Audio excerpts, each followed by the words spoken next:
Hoje está aqui conosco a convite o reverendo Neemias, já conhecido de toda a igreja. Ele é da congregação presbiteriana de Calcaia do Alto.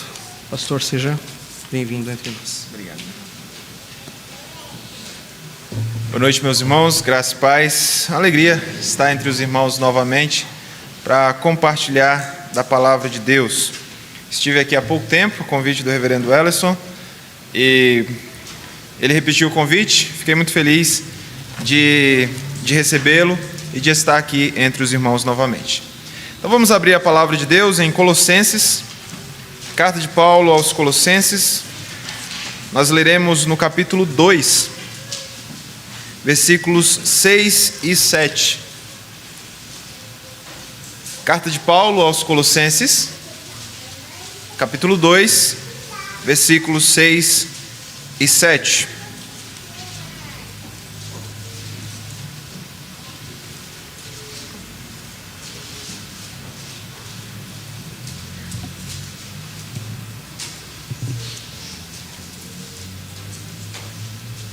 Carta do apóstolo Paulo à igreja de Colossos, capítulo 2, versículos 6 e 7. Assim diz a palavra de Deus: Ora, como recebestes Cristo Jesus, o Senhor, assim andai nele radicados e edificados e confirmados na fé, tal como fostes instruídos, crescendo em ações de graças. Senhor Deus, nós te louvamos pela tua palavra bendita, santa, inerrante, cheia de autoridade, que é suficiente para conduzir toda a nossa vida. Ó Deus, louvamos a ti porque esta palavra que nos converteu a ti é a palavra que nos edifica e nos transforma. Nesta noite, Senhor, estamos reunidos diante de ti para sermos alimentados por ti. Pedimos que o teu Espírito nos ilumine para compreender a tua palavra. Pedimos que o teu Espírito nos dê poder, graça para cumpri-la e assim sermos cada vez mais parecidos com Jesus Cristo. Em nome dele te pedimos. Amém.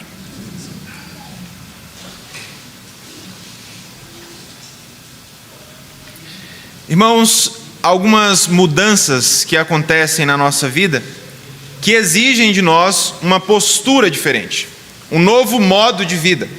Quem aqui é casado sabe muito bem que quando se casou, foi exigido de você um novo modo de vida. E os conflitos surgiram porque nós queríamos estar casados, mas muitas vezes agir como solteiros. Quando você está no trabalho e sobe de cargo, passa de um cargo operacional para um cargo que envolve gerência, exige-se de você uma postura diferente, um modo de vida diferente. E nesse texto, Paulo fala sobre uma grande mudança que aconteceu conosco. Na verdade, por toda a carta aos Colossenses, Paulo nos mostra que aconteceu uma grande mudança em nossa vida e que agora nós precisamos viver de acordo com essa mudança. Nós precisamos ter um modo de vida que se adeque a essa nova realidade em que nós estamos. E essa nova realidade é a vida em Cristo. Paulo nos diz que nós agora estamos unidos a Cristo. Já recebemos dele a salvação, já recebemos dele a bênção de estar no reino da luz, e agora nós temos que viver de acordo com esta nova vida. E nesse texto que nós lemos, Paulo nos ensina que a vida em Cristo, essa grande mudança que aconteceu em nós, exige de nós submissão, edificação e gratidão. E este é o assunto que nós vamos tratar nesta noite. A vida em Cristo requer submissão, edificação e gratidão. E a primeira coisa que nós lemos no nosso texto, que nós vemos no nosso texto, é que esta vida em Cristo requer submissão. No versículo 6, Paulo nos diz que nós recebemos Cristo Jesus, o Senhor. Quando nós ouvimos algo parecido com isso, nós já fazemos a associação com aquilo que as pessoas chamam de aceitar Jesus, naquela decisão pessoal em que nós recebemos a salvação. Mas o que o apóstolo está falando ao dizer recebestes Cristo Jesus é muito mais do que uma decisão pessoal em favor do Evangelho. O que ele está falando, na verdade, é sobre o conteúdo do Evangelho que nós recebemos no momento em que nós cremos, que foi anunciado a nós por quem nos pregou o Evangelho. E a igreja de Colossos havia recebido isso da parte de um irmão chamado Epáfras, que foi o missionário que plantou aquela igreja. Eles receberam uma tradição acerca de Cristo, um conjunto de ensinamentos acerca de Jesus, da sua vida, das suas obras, dos seus mandamentos. E essa tradição, que é o próprio Cristo, é composta pelos ensinamentos que nós lemos nessa carta, que estão nos capítulos anteriores. Paulo falou para os colossenses que Cristo é a imagem do Deus invisível, a perfeita representação de quem Deus é, a perfeita apresentação do Deus invisível está em Cristo. Paulo também disse que Cristo é o cabeça da igreja, que ele é a fonte de vida que nutre a igreja, mas também é o direcionador, quem dá direção à igreja. Cristo é o mistério que estava oculto, mas que agora estava sendo revelado para o mundo por meio dos apóstolos, por meio dos pregadores do Evangelho. Cristo é o tesouro da sabedoria e do conhecimento de Deus. Foi essa tradição, esse conjunto de ensinos que aqueles irmãos haviam recebido. A tradição que eles receberam sobre Cristo Jesus também era composta pelos milagres, relatos, mandamentos que hoje nós lemos nos Evangelhos. Naquela época, os evangelhos ainda estavam sendo escritos, mas aquilo que nós lemos nos evangelhos já era ensinado às igrejas por meio dos apóstolos, dos discípulos dos apóstolos, e Paulo pregava isso. Paulo pregava nas suas igrejas a morte e ressurreição de Cristo Jesus. A morte e ressurreição como eventos salvadores que trouxeram libertação, que trouxeram salvação para o povo de Deus. E uma das doutrinas que era ensinada nesse conjunto de ensinos é a soberania, o senhorio de Cristo Jesus. Cristo é Senhor sobre tudo que existe. Cristo domina, sustenta. Além de ter criado tudo que existe, ele sustenta tudo que existe. E para nós ele é algo mais, além de ser o nosso Criador, ele é o nosso Salvador. Ele comprou pecadores que eram escravos do pecado para agora serem escravos da justiça. Ele nos comprou para sermos seus servos. Então Cristo, que é o nosso Criador, que é o nosso Salvador, tem o direito absoluto de determinar como deve ser a nossa vida. E nós, como salvos e criados por Cristo, temos o dever absoluto de obedecer ao nosso Senhor, de obedecer à determinação dEle. Tanto porque fomos criados por Ele, como porque fomos salvos por Ele. Então, se nós já estamos unidos a Cristo, nós precisamos entender que nossa vida agora é para fazer a vontade dEle, e não a nossa própria vontade. O modo como nós reagimos, irmãos, a essa tradição que fala sobre o senhorio de Cristo, vai dizer se nós somos realmente salvos ou não. Vai dizer como é que está o nosso relacionamento com Deus. Os irmãos devem conhecer o grande evangelista do século XX, chamado Billy Graham, e ele fala sobre isso. Ele diz o seguinte: nenhum homem pode dizer que é realmente convertido se não rendeu sua vontade a Cristo. Ele pode ter concordado intelectualmente com afirmações de Cristo, ele pode ter tido experiências religiosas, emocionais, entretanto, ele não é realmente convertido até que tenha submetido sua vontade a Cristo como Senhor, Salvador e Mestre. Ao nos salvar, irmãos, Cristo não muda apenas o nosso destino eterno. Ele quer mudar toda a nossa vida. Nós não fomos apenas salvos do inferno e agora estamos caminhando para o céu. Não, Cristo quer transformar toda a nossa vida. E se nós dizemos que somos cristãos, mas vivemos como o mundo vive, pensamos como o mundo vive, desejamos o que o mundo deseja, algo de errado tem na nossa salvação. Talvez o nosso relacionamento com Deus não esteja tão saudável quanto a gente imaginava. Quando Cristo nos salva, Ele submete a nossa vontade à vontade dEle. E passamos a viver de uma forma diferente da que o mundo vive. Pensando nisso, irmãos, pensando no nosso dever de nos submetermos completamente ao Senhor Jesus, nós precisamos fazer uma análise da nossa vida. Como é que tem sido a sua vida no mundo? Será que a sua vida tem sido diferente das pessoas que não são discípulas de Cristo? Por exemplo, qual é o seu objetivo no trabalho? Tem muita gente que trabalha apenas para receber um salário. E não há problema em receber um salário, não é? Mas se esse é o único objetivo da sua vida, se esse é o único objetivo seu ao trabalhar, então significa que o trabalho pode ser feito de qualquer maneira.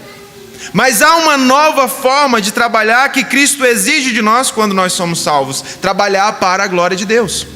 Nós ainda trabalhamos para receber um salário, mas nós vamos muito além disso. Nós trabalhamos para a glória de Deus, em submissão a Cristo. E isso muda o jeito com que nós lidamos com as pessoas, isso muda o jeito com que nós nos dedicamos no trabalho. Se vivemos para a glória de Deus, então sempre estamos tentando fazer o nosso melhor, sempre estamos tentando nos dedicar da melhor forma possível, porque nós sabemos, estamos servindo ao Senhor Celestial e não apenas ao patrão terreno. Outro exemplo, para analisar como é que está a sua submissão a Cristo. Qual é o seu objetivo no casamento? Muitas pessoas encaram o casamento como uma forma de satisfazer a si mesmos, como uma forma de encontrar a sua felicidade, de encontrar a sua satisfação. Mas uma pessoa submissa a Cristo vê o casamento de forma diferente. Vê o casamento como uma grande oportunidade de glorificar a Deus, servindo ao seu cônjuge, lutando pelo bem-estar do outro, sacrificando-se em prol do outro. Quem vê o casamento como fonte de satisfação própria, estará pronto para descartá-lo quando essa satisfação não acontecer. Quando o seu ideal, a sua expectativa sexual, relacional não for alcançada, essa pessoa trocará o casamento por um outro, ou por um novo tipo de relacionamento que lhe satisfaça. Mas quem se casa para glorificar a Deus, para demonstrar submissão ao senhorio de Cristo, age de forma diferente. Ele está pronto para buscar a glória de Deus, resolvendo conflitos, perdoando pecados, cumprindo dentro do seu lar, praticando dentro do seu lar aqueles mandamentos de Jesus sobre perdão, reconciliação, amor sacrificial e tantos outros mandamentos que Deus exige de nós. Por último, qual é o seu objetivo na igreja? Há muitas pessoas, irmãos, que participam da igreja com a mentalidade de cliente. Elas vêm para ser servidas, para serem agradadas, para se sentirem bem. E quando essas expectativas não são alcançadas, a pessoa muda de igreja, procura um outro local que tenha um melhor serviço ao cliente. Não há problema em mudar de igreja, desde que você faça isso da forma correta, pelos motivos corretos. O problema é que muita gente está tratando a igreja como uma prestadora de serviço que tem que agradar ao cliente. Mas quando você participa da igreja para a glória de Deus, em submissão ao senhorio de Cristo, você vem para servir. Você vem para ter a sua vida confrontada pela palavra de Deus. Você vem para ter os seus pecados denunciados pela Escritura, a sua vida transformada pelo Evangelho. Há muitas áreas da nossa vida que poderiam ilustrar a diferença entre quem se submete ao senhorio de Cristo e quem vive por conta própria. Mas eu acho que esses três, falando sobre trabalho, casamento e igreja, são suficientes para nos mostrar como nós devemos avaliar se a nossa vida está mesmo em submissão a Cristo ou se estamos vivendo por conta própria. E Paulo tem mais a dizer sobre essa nova vida, sobre essa grande mudança que aconteceu em nós. Além dessa nova vida em Cristo exigir de nós compromisso, submissão a Cristo, ela exige também edificação. A vida em Cristo requer submissão e, além disso, requer também edificação, e nós vemos isso no versículo 7. Veja aí, versículo 7. Nele, radicados e edificados e confirmados na fé. Paulo está nos dizendo que o cristão foi radicado, enraizado em Cristo. E aqui ele está usando a imagem de uma planta, o símbolo de uma planta, para descrever o que aconteceu conosco na nossa salvação.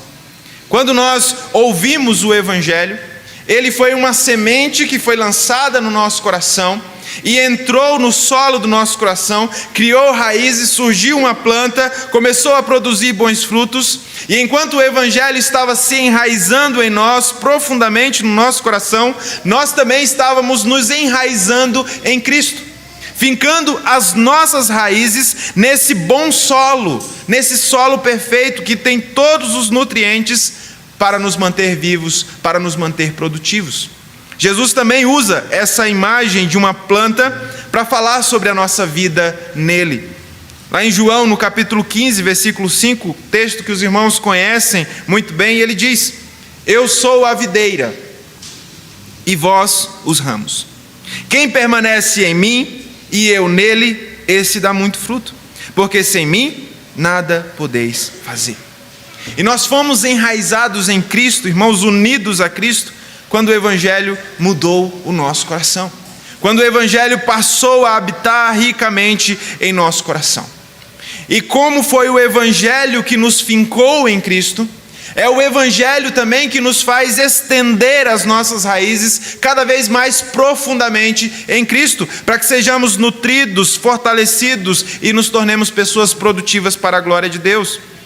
Quanto mais nós ouvimos o Evangelho, quanto mais nós nos alimentamos da palavra de Deus, mais nós fincamos a nossa raiz em Cristo, extraímos dele os nutrientes para a nossa vida espiritual, para a produção de frutos que glorificam a Deus. E além da imagem da planta, nele radicados, Paulo também usa a imagem de um edifício, no versículo 7, e edificados. Isso significa que nós estamos sendo construídos sobre Cristo. Cristo é o fundamento, é aquela rocha que fica abaixo da terra, sobre a qual nós vamos colocando tijolos, construindo a nossa vida. Essa imagem que o apóstolo usa sobre construção é usada em outras partes da Bíblia. A Bíblia diz que a igreja, nós, juntamente com os nossos irmãos, somos um edifício que está sendo edificado sobre Cristo, tijolo a tijolo. E nesse templo que está sendo construído conosco, Deus habita. Lá em Pedro, na sua carta, Pedro fala: chegando-vos para ele a pedra que vive, rejeitada sim pelos homens, mas para com Deus eleita e preciosa. Também vós mesmos, como pedras que vivem, sois edificados casa espiritual para ser de sacerdócio santo, a fim de oferecer de sacrifícios espirituais agradáveis a Deus por intermédio de Jesus Cristo. Então, conforme a nossa vida está sendo transformada pelo Evangelho, nós estamos sendo edificados sobre Cristo para ser o povo no meio do qual Deus habita, para sermos o templo onde Deus habita. Nós estamos sendo construídos tijolo a tijolo para ser a casa de Deus, para Deus habitar em nós. Irmãos, enquanto nós estamos sendo enraizados, como diz o versículo 7, enquanto nós estamos sendo edificados, construídos sobre Cristo, nós também estamos sendo confirmados na fé, como também diz o versículo 7. Uma outra palavra para ser confirmado na fé é ser estabelecido na fé. Quando você está confirmado no emprego, por exemplo, você está estabelecido nele. As duas palavras andam juntas. Paulo está dizendo que quanto mais nossas raízes estiverem fincadas em Cristo, quanto mais estivermos sendo construídos e transformados pelo Evangelho, mais estabelecidos na fé nós seremos. E aqui Paulo usa a palavra fé de um modo diferente da qual nós estamos acostumados. Fé, para nós, geralmente é crer no Evangelho.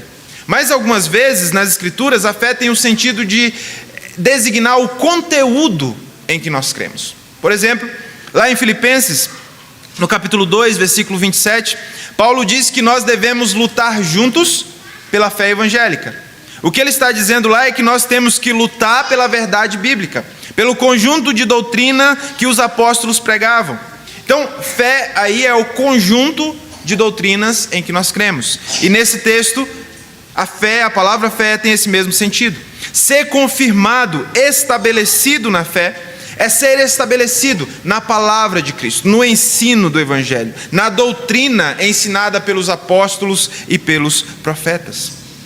Paulo nos ensina também, irmãos, que essa fé, esse ensino do Evangelho, que nos enraizou em Cristo, que nos edificou sobre Cristo, foi aquela mesma palavra que nós ouvimos quando fomos salvos, quando ouvimos o Evangelho pela primeira vez.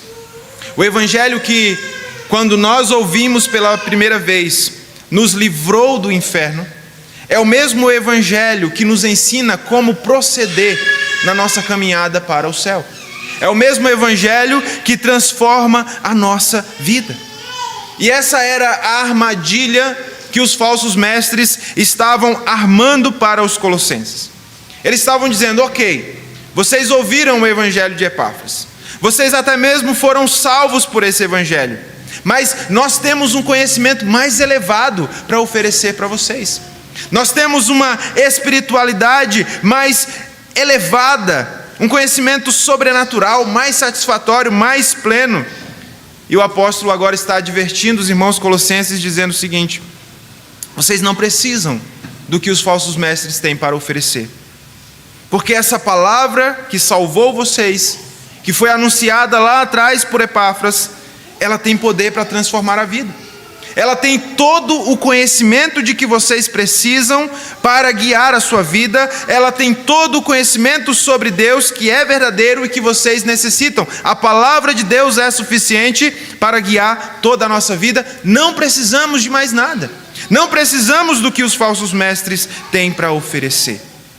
Irmãos, essa cilada em que os colossenses estavam sendo tentados a cair, também surge diante de nós.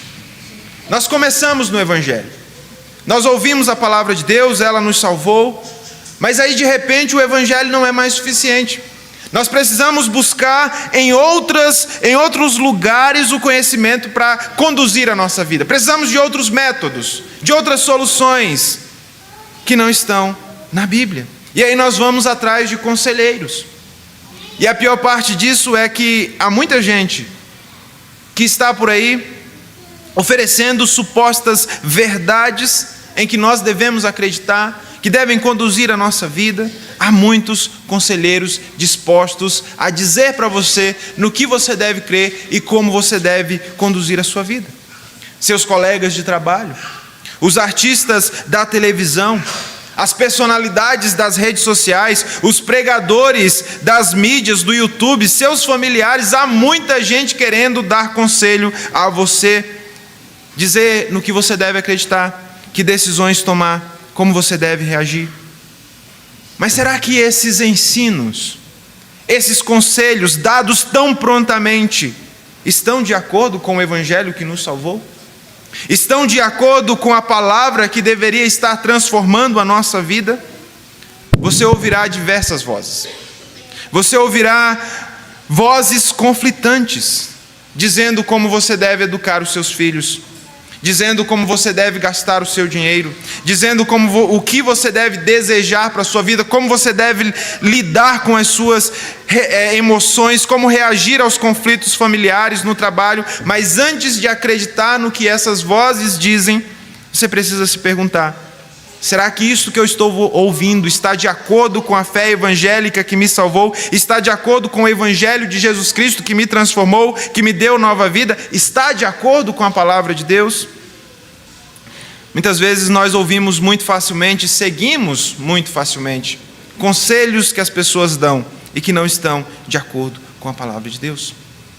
Daí, irmãos, nós precisamos então da palavra de Deus para nos manter enraizados, edificados, estabelecidos, para que não sejamos como uma folha seca, que é levada pelo vento sem nenhuma resistência. Qualquer novidade arrebata o nosso coração. Qualquer vento de doutrina balança a nossa fé, se nós não estamos firmados em Cristo e na palavra de Deus. A única forma, irmãos, de permanecermos enraizados, permanecermos firmes em Cristo, é por meio das Escrituras. É estudando o Evangelho. É enchendo o nosso coração do Evangelho. Mas para isso nós precisamos dedicar tempo à Bíblia. Nós precisamos dedicar tempo à palavra de Deus.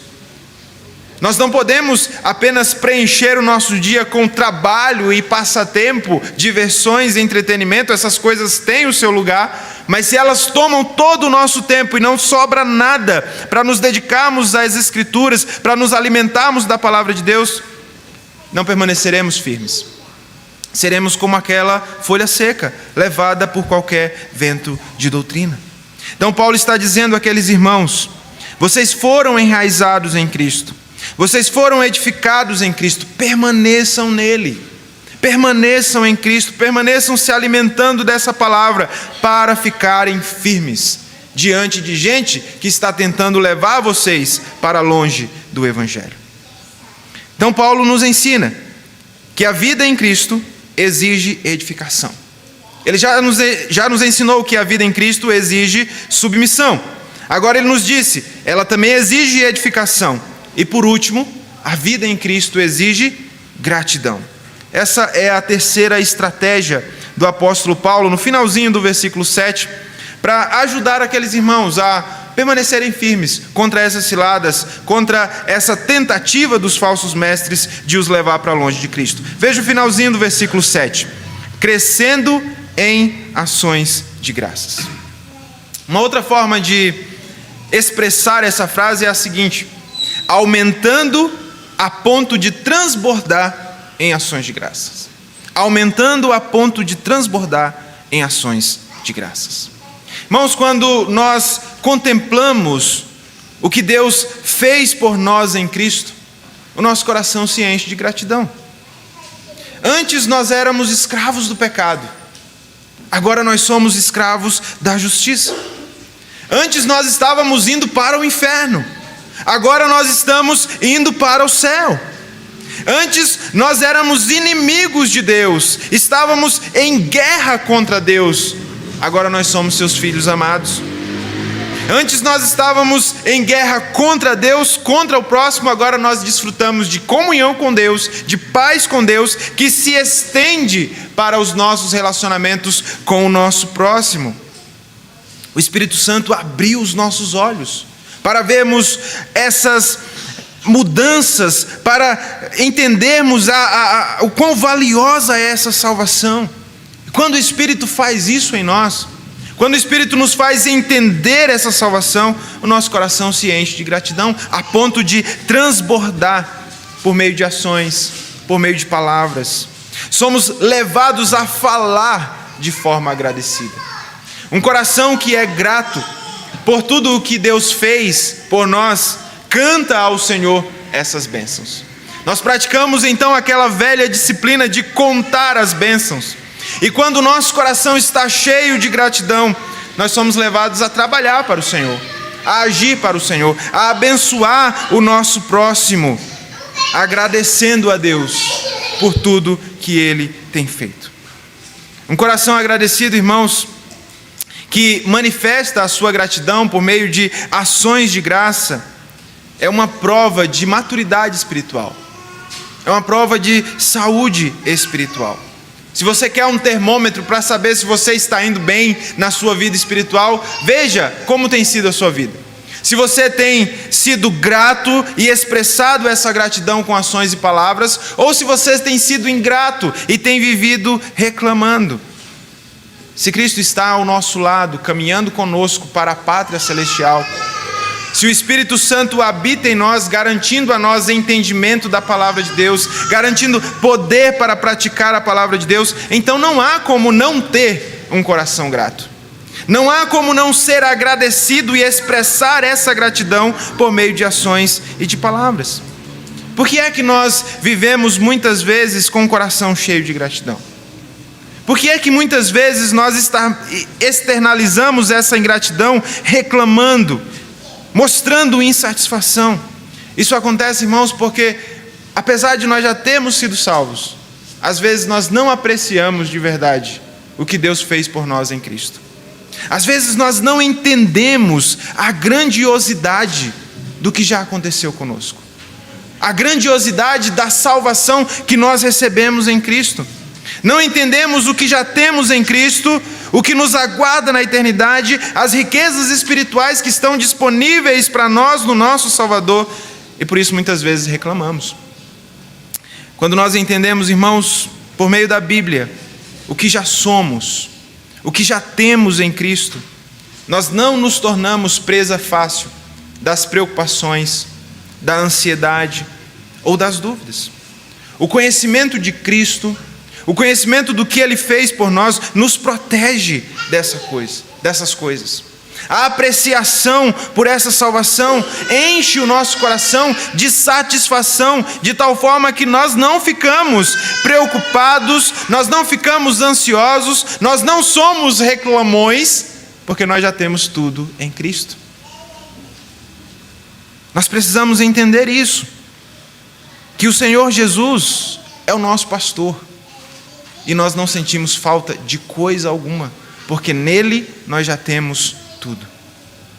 O que é que o mundo pode nos oferecer de precioso que nós já não tenhamos recebido em Cristo? O que é que falta em nossa vida se nós temos habitando em nós o próprio Cristo? A plenitude da divindade. Se você tem a plenitude da divindade habitando no seu coração, enchendo o seu coração, de que mais você precisa? Não precisamos de mais nada. Essa é a postura de um coração agradecido, de alguém cheio do conhecimento da graça, da bondade de Deus. Ele se enche de gratidão porque sabe que tudo vem bondosamente das mãos de Deus. Nós sabemos, irmãos, quando somos gratos, quando somos agradecidos, nós sabemos que não merecemos de nada, por isso não merecemos nada, por isso não podemos exigir nada, porque o nosso Criador não nos deve nada. Mesmo assim, Ele nos dá tudo. Ele nos cobre de bênçãos. Ele nos dá aquilo de que precisamos, a nossa salvação, e Ele dá muitas outras bênçãos temporais. Ele já nos deu a salvação, o céu, e mesmo assim ainda nos cobre de diversas outras bênçãos.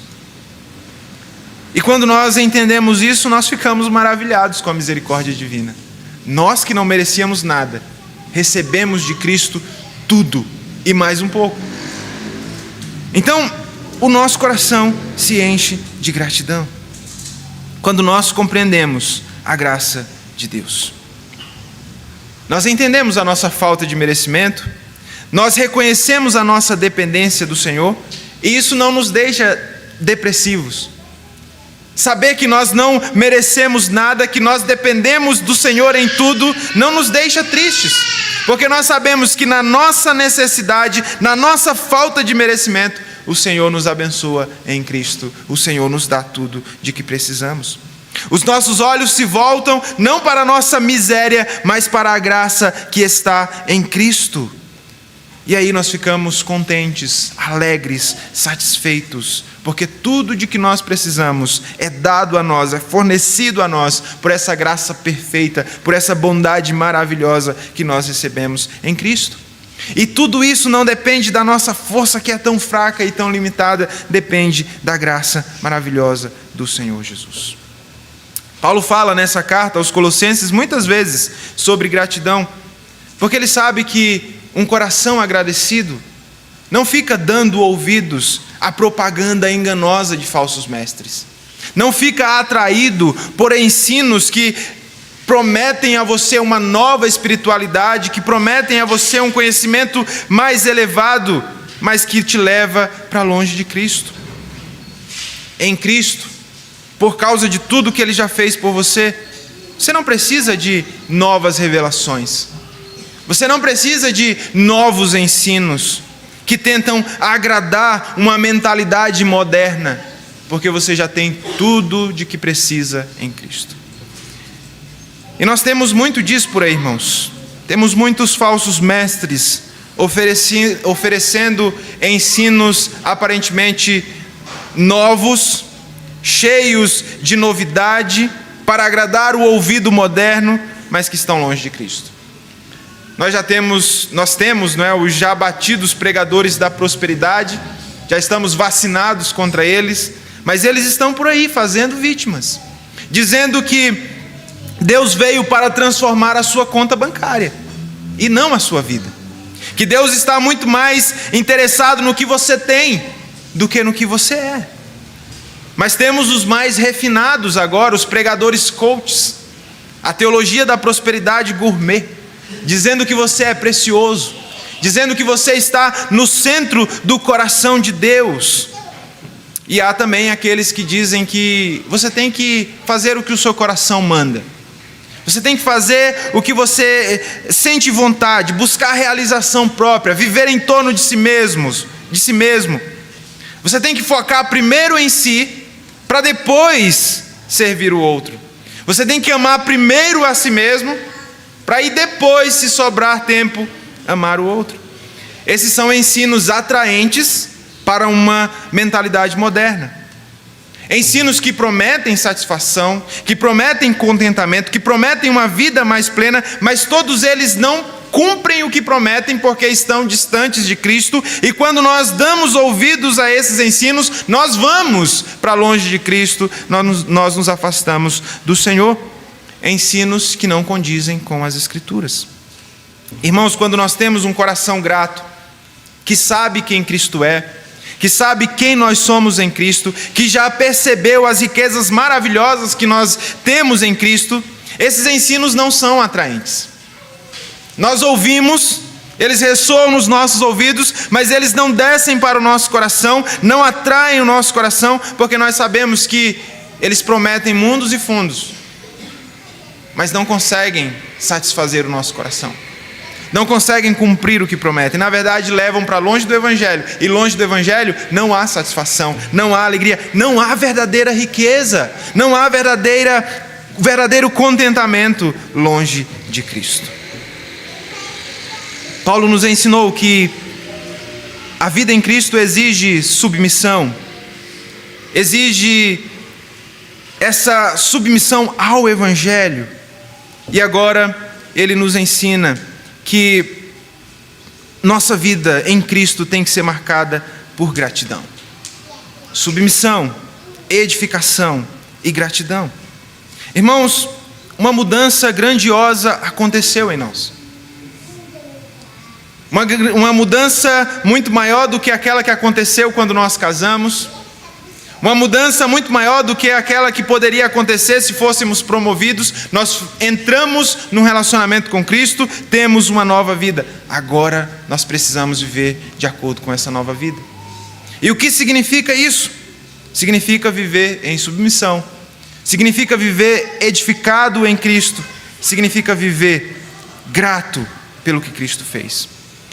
Mas a nossa tendência natural, e esse é o nosso problema, o pecado que habita em nós, a nossa tendência natural não é para a submissão. Nossa tendência natural é para a rebelião. Nossa tendência natural não é para sermos edificados em Cristo. Nossa tendência natural é edificarmos sobre a areia, sobre qualquer outro terreno, menos Cristo. A nossa tendência natural não é para a gratidão. Nossa tendência natural é para a ingratidão, para a reclamação. Por isso, irmãos, nós precisamos da graça de Deus. Você só vai conseguir viver isso. Você só vai conseguir viver em Cristo como uma pessoa submissa, edificada e grata no poder da graça de Deus. Não acho que você consegue cumprir essas ordens que o apóstolo nos dá na sua própria força, com o seu próprio braço. Precisamos da graça de Deus. É essa graça de Deus pela qual nós somos gratos que nos fortalece para viver da forma que Cristo deseja, agora que estamos nele. Então vamos orar neste momento, pedindo ao Senhor essa graça, pedindo ao Senhor esse poder que nos ajuda a viver para a sua glória, sendo submissos, edificados e gratos. Senhor Deus, nós te louvamos porque essa grande mudança já aconteceu em nós. Nós te louvamos, Deus querido, porque agora estamos em Cristo, temos uma nova vida. E agora precisamos, Senhor, reagir da forma adequada, ter um modo de vida adequado a essa nova realidade em que nós estamos. E por isso, Senhor, te pedimos a graça de que precisamos para sermos submissos a Ti. Reconhecemos o nosso pecado, Deus querido, de muitas vezes fazer o que bem entendemos e não o que a Tua palavra ordena. Reconhecemos, Senhor, o nosso pecado de muitas vezes buscar tantas coisas e não buscar, Senhor, essa palavra que nos edifica em Cristo, que nos enraiza, que nos aprofunda em Cristo. Reconhecemos o nosso pecado, Senhor, de muitas vezes ser ingratos, de não apreciar aquilo que o Senhor fez por nós, de muitas vezes, Senhor, nem mesmo entender a grandiosidade, a riqueza dessa salvação que o Senhor nos deu, e assim vivemos reclamando, como se não tivéssemos tudo em Cristo. Perdoa-nos, Senhor, pelos nossos pecados, e dá-nos agora, Senhor, poder, dá-nos graça para vivermos em submissão, honrando a Ti, Senhor, obedecendo a Tua palavra, para vivermos, Senhor, nos alimentando dela e assim sendo enraizados, edificados em Ti, fortalecidos, Deus querido, para permanecer firmes no Senhor. Enche-nos, Senhor, da compreensão dessa salvação, da apreciação pela riqueza que nós temos em Cristo, pela grandiosidade da obra que nos foi dada em Cristo, Deus querido, que nos alcançou em Cristo, e assim sejamos cada vez mais gratos. Ajuda-nos, Senhor, dá-nos o Teu poder, porque agora que estamos em Cristo, queremos viver como Ele, queremos viver imitando Jesus. Não conseguimos fazer isso sozinhos, mas contamos, Senhor, com a Tua graça, contamos com o Teu poder, que está sempre presente, nos fortalecendo. Em nome de Jesus, nós te pedimos, Senhor. Amém.